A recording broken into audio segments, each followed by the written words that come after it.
introduce our first keynote speaker, and I'm very pleased to have with us Manohar from Standard Chartered.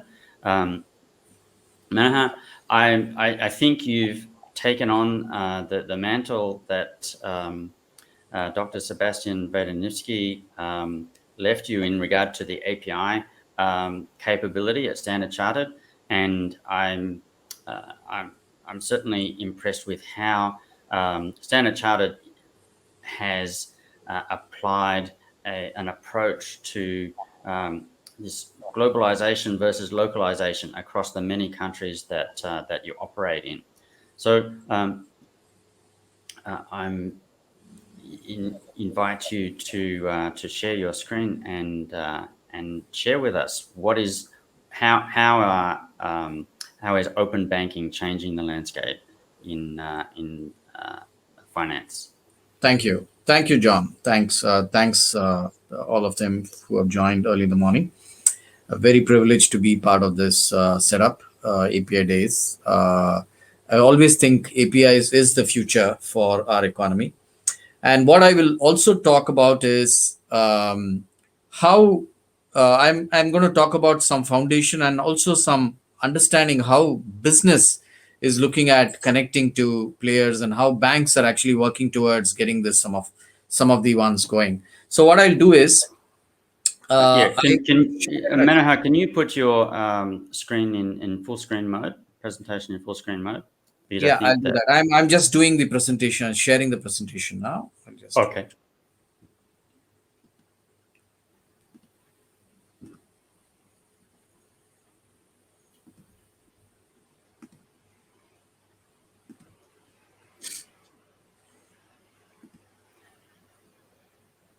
So to put it in perspective, in Standard Chartered, I think you've stopped sharing at the moment, Manohar. So maybe you want to address that.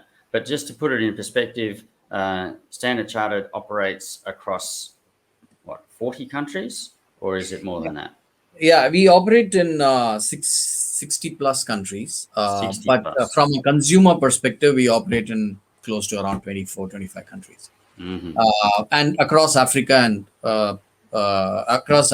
Asia, and the Middle East. That's how we have structured ourselves. But having said that, coming back to the topic of our discussion today, I wanted to start the discussion saying that we are all living in a new era of disruption. We are seeing industry players embracing technology, capabilities, enhanced user experiences to transform business models today. We've seen companies like Uber, Grab, Gojek, Ola in our part of the countries where they don't own any vehicles, but they all give that experience back to the clients or customers.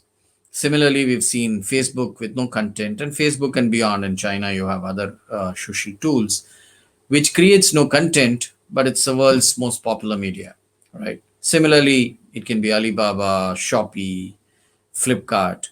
They have no inventory, but they have created this entire most valuable retailer. Then we have real estate, Airbnb, because it's gone down because of COVID, but I think it's got no real estate, but it's world's one of the largest accommodation provider. Similarly, we're looking at finance, where the discussion is still on saying how do we, and with all Web 3.0, crypto, blockchain, we can see disruption happening in that space in few years to come. But for us, formulation for success has been always innovation, technology. Technology means being modular, having APIs, user experience, convenience, generation shift, and access anywhere. And all this is possible today because of technology. And because we are able to connect better, we are able to share, we are able to bring in better security features.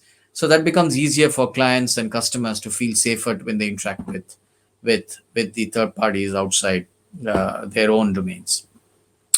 So we've seen this disruption happening. We've seen in consumer lending, at least in the consumer space, in payments, wealth management, small business lending, deposits, and just not in one continent, right? Across continents. We've seen disruption happening in Asia, of course, starts with US, Europe. So all that is happening because we have an ability now to connect to different players.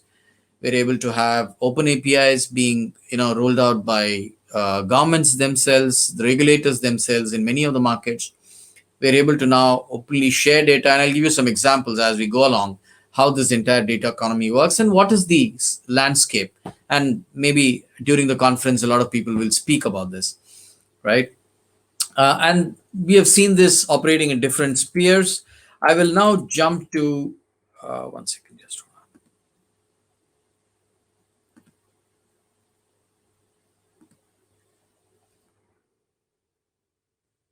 Yeah. So my topic for discussion today, which leads to how do we have open data ecosystem for finance, which talks about how this entire data economy is actually changing, right? We all know how open data ecosystem in finance, broad adoption of open data ecosystems, which boosts economy. We know this. This is all in part of our either McKinsey studies or World Bank studies, which actually lifts your GDP. And this we have seen in the European Union when they launched GDPR. We see that the GDP increase has always been significant. And I've taken one example, India, where the India digital stack is being built today with an identity layer at the bottom. We have the payments layer at the middle, and then the entire open finance stack on top of that.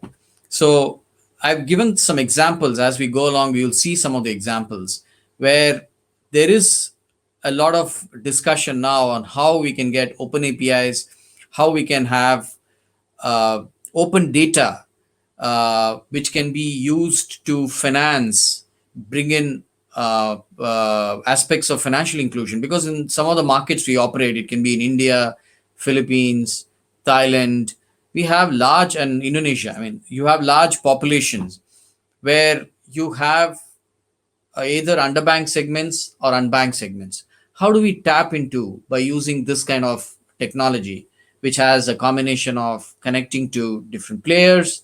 We are able to connect, share, they are able to share data so we can understand more insights on the customer and maybe bring them into the finance, this one. So there is a lot of opportunity there. And this not only for individuals, for non-individuals too, right? We have a lot of these small businesses. In many of the markets, we call something like Kirana stores, right? Which are mom and pop stores where they don't get finance. So how do they access finance, right? And that's what we will talk through as we go into saying how does this improve this economy. And we've seen some of the aspects where and government has come out with regulations on trust, data protection, privacy. How do we use, what are the risks of unauthorized data sharing? So all that is a big challenge which we are trying to address. There are regulations being rolled out, and we'll talk through some of them and how it's differentiates between different countries. I have some metrics on how each of the open data ecosystems and the data sharing is different in different countries. And that's a challenge which governments are looking into, saying how do we have standard protocols? How can we have cross-border protocols in some of the data sharing capabilities? Because you have data, you have cloud, you have APIs which can actually cross border, but that is a challenge which the governments themselves are looking at, regulators themselves are looking at, and regulators are talking to different regulators to see how we can have this open data ecosystem.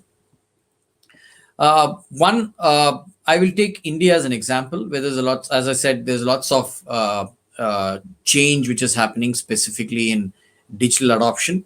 We have seen smartphone users rapidly going up in the last 3-4 years. Banking becoming more digital as COVID set in the last 2 years. So how do we then cater to all these audiences? How does open financial data put control back in the hands of the customer? Also gives organizations the power to offer innovative and better financial products. How do we orchestrate the shift to empower individuals? with data requests, and all this can happen through an open API framework. And that's what a lot of governments are doing it. You have India rolling out. You have Singapore, which is bringing in Findex, which is an open data, open API platform, which customers and gives empower the customers. It is all designed with customer as the forefront. They're looking at both for individuals and for non-individuals. There is a data exchange which is being built for non-individuals, small businesses. Then, if you go to Hong Kong, you'll see they're rolling out open APIs for everything from inquiries to transactions for financial products. They are looking at commercial data interchange, which is open APIs for small businesses, which connects uh, small businesses. It can connect large fintech players like Alipay, the others which operate in China and in Hong Kong. And how do they bring that ecosystem together? And this is to do two things. One is bringing the banking or the financial products which can be offered to unbanked and underbanked, right? You have a large portion of that which is there in Asia today. So we want to do that, and then empower individuals in terms of how do they give consent, how do they withdraw consent, how do they empower customers at the middle, right? And how do you enable technology? How do you bring in regulations to enable the technology? There are legal techno frameworks which are being built, and a lot of that is happening in the back end. But on the front end, you'll see, and I'll show you a schematic view of how we can do an open API framework and actually empower individuals in terms of financial inclusion. As we jump into other slides, you'll see that. And this is one challenge which was a challenge in India, which talked about how do we empower, how do we bring in an India model of data governance, shift of individual data empowerment, economic recovery, and growth in a competitive data democracy. User control on data sharing. How do we make it organization centric today? Today, a lot of this is controlled by organizations, right? How do we make that control shift to more individual control? How do you make people who are unbanked and underbanked more empowered? Because they have data, they have access. How do we give them access to banking products? And then there is a lot of host of issues around this open data ecosystem. It can be on data rights, it can be on data protection, it can, how do I incentivize to for people to share data in a more controlled framework?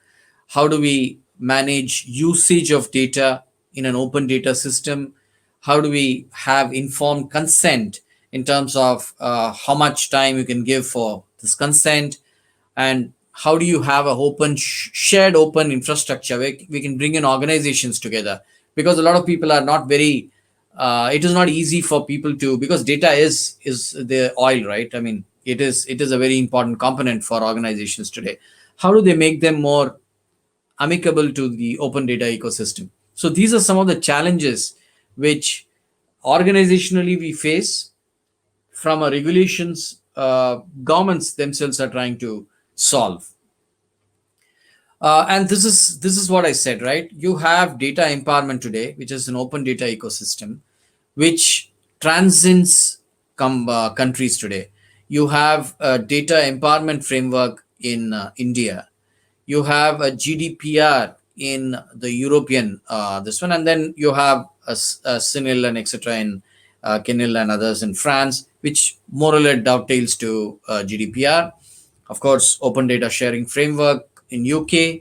As I said, Hong Kong is looking at a commercial data interchange between banks and other commercial data sources. Singapore is looking at SG Findex, and AU has got customer data rights, which is CDRs. And there are areas in which we think there are these policies or this legal techno frameworks or open data system is more evolved, and it's on the basis of principle, on the basis of data ownership, individual rights, consent framework. And consent framework is very important. And many of the markets still have not resolved how do we empower individuals and small businesses to make sure consent framework is there how do you have a consent manager to manage some of this without compromising on data privacy, etc. Then the entire technology framework, how it needs to be rolled out, and of course, how do we have more open technology and open protocols to do it. And we have done a lot of study, and there are institutes like Open Data Institute based out of London, which does this study on how this open data ecosystem and the open API framework can help different countries, and how do we standardize some of these protocols, because it's not just one, right? You can't and organizations today are multi country operations, right? And how do we then, instead of having standard protocols, how do we then customize each of these protocols? It becomes very complex as we transit into a more open data ecosystem. We think the impacting the economy through individuals and SMEs, which I've already explained. There are areas in which open public infrastructure, which is an account aggregator model, data ownership to customers, which drives scalability but limits profitability. And that is what banks are looking at, saying, how do we improve profitability? And by bringing in more products into an open public infrastructure, make it more the modes, right? We talk about what is so distinct from this financial institution to that financial institution in terms of the products they offer. Embedded services, a lot of that is happening today because you have a more modular setup in terms of technology. You have APIs which can be more open today, and people are willing to share data. It is always a challenge, but people are willing to share data, and we've seen research reports from Visa, from World Bank, etc., which clearly says there are a large percentage, especially the millennial population, which is open to share, which is open to understand what different products people are offering, so that it caters to their financial needs, right? Then we look at strengthening foundation for data protection, security, especially in areas of payments, in areas of remittances, cross-border remittances, which really require some huge investments in cyber and security. If for banks, for other institutions which operate in the space, then of course, how do we leverage open data infrastructure to offer more efficient and financial remediation for SMEs, MSMEs? We have seen that during COVID, when a lot of banking was done more digitally, we saw evolved where you had organizations which had digital transformations done over the years, better service customers, including SMEs. And we have seen that in many of the banks, including us. And I think over a period of time, we will transit into open economy. We started with closed banking maybe 5-7 years back, which had access to data controlled, and only subset of organizations and individuals had access to that. So it was more a centric, organization centric, more closed environment. Now we are moving into open banking, where people are able to share account information. Payments are becoming more open. You have open APIs being rolled out in many markets in Asia, of course, in Europe. So we've seen that happening. We will get into open finance, which has more open innovation, which has more open assets. Maybe we will disrupt that industry, similar to what is happening in real estate and in the other areas of retail. Then, of course, getting into open economy, which is what we're looking at in 3 to 5 years, which has more open data. We have open business models, embedded finance, super apps, and of course, where there is talent sharing, there is experience sharing, including customer experience. So we think between finance, healthcare, telecom, transportation, consumer products, and education, we will see a more open economy as we transit are open to share data, and we have more modular technology to manage all that. And this I've already discussed. How does this all happen? Microservices, APIs, a lot of legacy infrastructure with legacy banks are becoming more modular. So we're creating a layer so that we can connect to using APIs, creating catalogs, becoming more open to partnerships. so that we can acquire more customers, service customers better, give more options and products to our customers, so that there is a more open. And it's going to take us some time, because there is a regulate we as a bank, any bank is a regulated entity. You have fintechs who are not so regulated, but we need to partner with them so that we can learn from how they operate and how we can collaborate. So that's how the banks are now looking at it. Makes it more faster, cheaper, more cost effective for them to integrate, and APIs drives that openness in the way data is shared and all that stuff. This is a schematic representation how data empowerment and open data framework can change banking.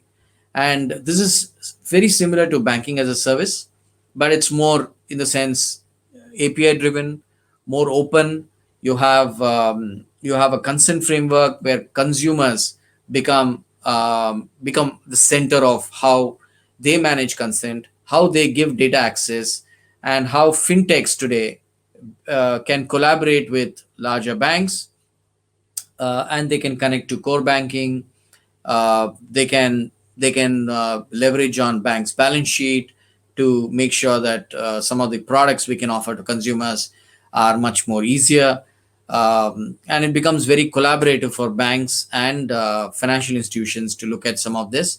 And all this is coming through an ability of financial data. And I'm bringing this open data and sharing of data more open in the sense, because that's becoming a reality as we go into the next 2 or 3 years. And we think we still have challenges. It's not that challenges are not there. The identity in many of the markets, identity is still not democratized.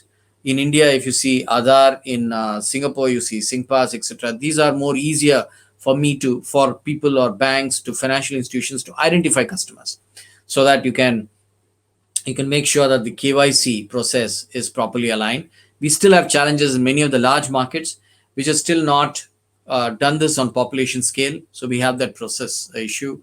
Then we have issues on how we can leverage. There is a lot of data available today. How much of data can be used? How much of data can be used for building advanced underwriting models, advanced cross sell models?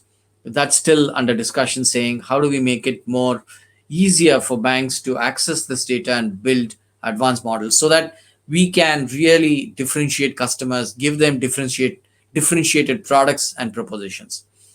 So we obviously need to build the security around how this entire thing will operate in terms of sharing. So a lot of investment is required in terms of creating that security layer, creating advanced cyber security protection for the banks. I think that brings in more trust for consumers to actually start sharing information of what they have. As I said, and there's one example where India has created this open data ecosystem. They started with the identity layer. They created the payments layer, which is now one of the largest providers of this one at free cost. Now we're looking at the India's ecosystem is looking at how do you empower using account aggregator, and they're looking at an open credit enablement network, which can actually uh, uh, bring in open finance to a lot of individuals who don't have access to financial products, especially access to loans, lending, etc. And this is both for individuals and non-individuals. So we need to build scalable ABI infrastructure, and this is for banks and organizations which are looking at it. We need to make sure that there is obviously cloud is another area where a lot of innovation is happening. So between open APIs, cloud, we think we can offer innovative products which can cater to a larger population, and we can bring in a lot of people who are outside the who are unbanked and underbanked more into the banking world or in the finance world. So with that, uh, I end the presentation. Uh, I will wait for any questions where I can answer if that's fine. Manohar, thanks very much for that perspective. You raise a number of points that I think are very interesting, because there's a common saying: the future is already here; it's just not evenly distributed yet. And we see that you mentioned in Singapore we have the Sing Pass, and the government has actually created the My Info service to simplify the KYC process for banks. In India, there is ADA, and you outlined the whole digital stack. It's not just the ADA, the digital identity is a sort of a foundation, but payments is also there, and account aggregation. In So for Standard Chartered, an organization that operates across lots of countries, you have some processes that can be simplified and automated for things like KYC, and in other countries that's not. How are you preparing for the possibility of other countries, because many other countries, particularly in this region, look to what's happening in Singapore and see what they can emulate and what they can apply in their own countries? What sort of things are you doing to sort of prepare in places like the Philippines to improve your onboarding process? See, there are two ways to look at it, John, as I explained, right? One is, it's a very good question, because this is a question which we try to answer to a lot of people, right? We have two, I can distinctly differentiate the frameworks in two buckets, right? One is what the governments and the regulators are trying to do, which is creating a population scale infrastructure, right? Which is making sure that you have an API ecosystem and you build and innovate products on top of it. Becomes very easy because there are standard and open protocols, so that banks don't have to build that. So that's one bucket, and that's where you see people, which is happening in India, Hong Kong, and Singapore to a large extent, and to some extent in Taiwan and Korea. So we are very clear. We don't want to create something in parallel, and it's a investment which is not really scalable. So we think that we can bank on the open APIs which are being built today, with proper regulations, with consent frameworks, all that in place, including security features. So we can create that layer on top of it, and then connect to partners, innovative. I mean, you can innovate products and on top of that. So that's one bucket, and that we are very clear on. Okay. Then the second bucket, which is what you said, right? It could be Philippines, it could be Thailand, which is still not gone into, or which is still not evolved into an open API framework which cuts across organizations. We think that we need to make sure that we build custom APIs to connect. Okay. These custom APIs with, and this is more from a bank's perspective, saying that we will create that and we will customize to some extent. We will have a catalog, and those catalogs will be 60-70% ready for me to go into every country and make sure that we build customization on top of that to cater to the countries. Now, some of the challenges we have in many of the countries is identity, because that's the first layer, right, in any financial participation. So if you don't have a proper identity, we are looking at how do we then partner with identity providers today who can aggregate information and make sure that your identity is matched to some extent. Okay. Or a combination of using data from sources which are authenticated, plus a sort of an identity which is given today. It could be a passport or any other local ID card. A combination of that will give a KYC process, in some of the markets which is not fully digitized. So there is a challenge. We I can say that in those markets we may not be 100% digitized. There will be some level of manual intervention and some level of understanding how we need to, make sure that the process is fully straight through.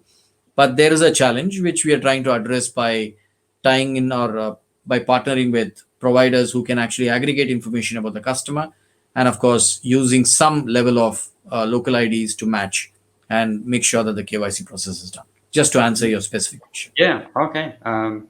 Thanks for sharing that. So I noticed you mentioned in your presentation things like banking as a service, and with Standard Chartered having having such scale and having created a platform that that can support not just your needs across different countries, but also potentially partners. So, can you talk a little bit about how you provide this banking as a service to other organizations?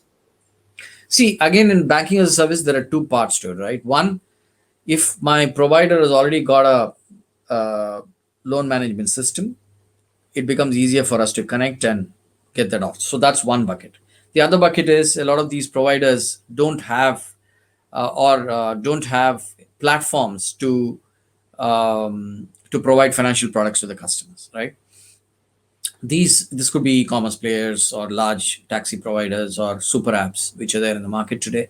So they would want banks to embed their finance as part of their offerings, right? If they're an e-commerce player, they want to make sure that your checkout is easy and you're able to offer options to the consumer, either offer them a savings product or so that they can pay it out through savings products, or they can offer a loan like a BNPL at the checkout. I think what we as a bank are doing is making sure that some of the consumers, and this is all how we evolve partnerships, and some of them are public, right? We have announced partnership with Atome and Buka, which is there in the public domain, where we want to make sure that we tap into their large consumer base, offer them financial products. It can be at the checkout stage, or it can be a cross sell product, and those products are then used both by the e-commerce player and our players, and making sure that we can broad base that relationship.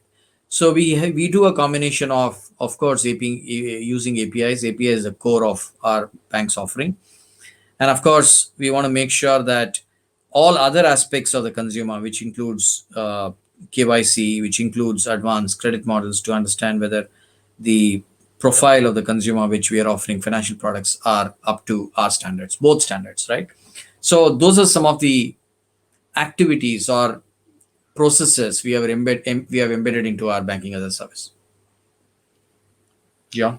Okay, great. So, leading into that, I wanted to understand a little bit about the sorts of partnerships you look for, and I guess there's a complexity there because you talked about operating across different countries with different regulatory regimes, different levels of infrastructure, and probably also different types of customer.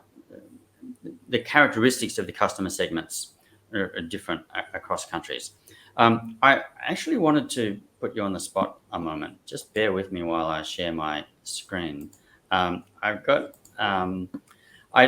I've been looking at how Standard Chartered has been evolving your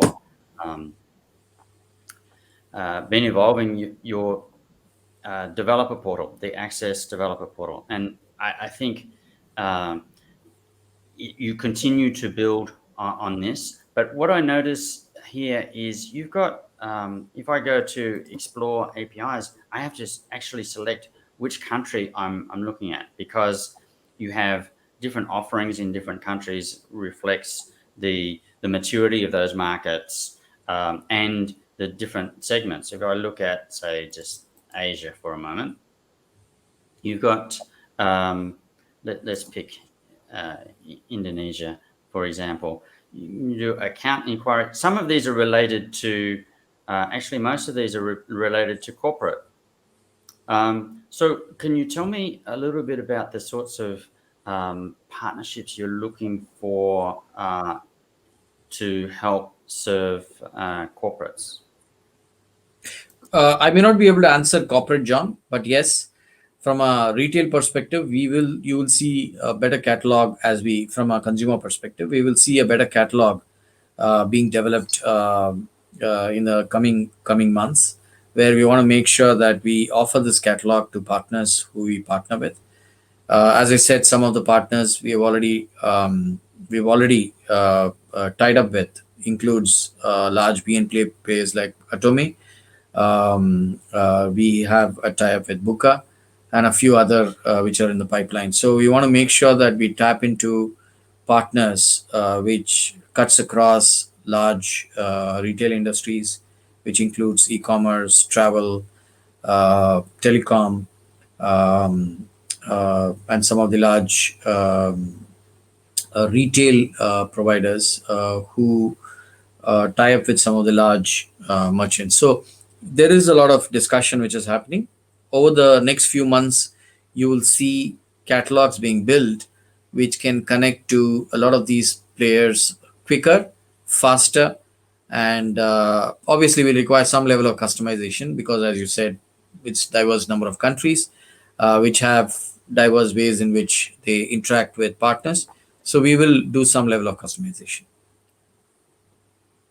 Okay, that's I guess you have both the opportunity to operate across several countries and customer segments, market segments, but with that opportunity comes the challenge of managing that complexity and doing so in a scalable sort of way, and learning lessons from one market that you can apply in other markets.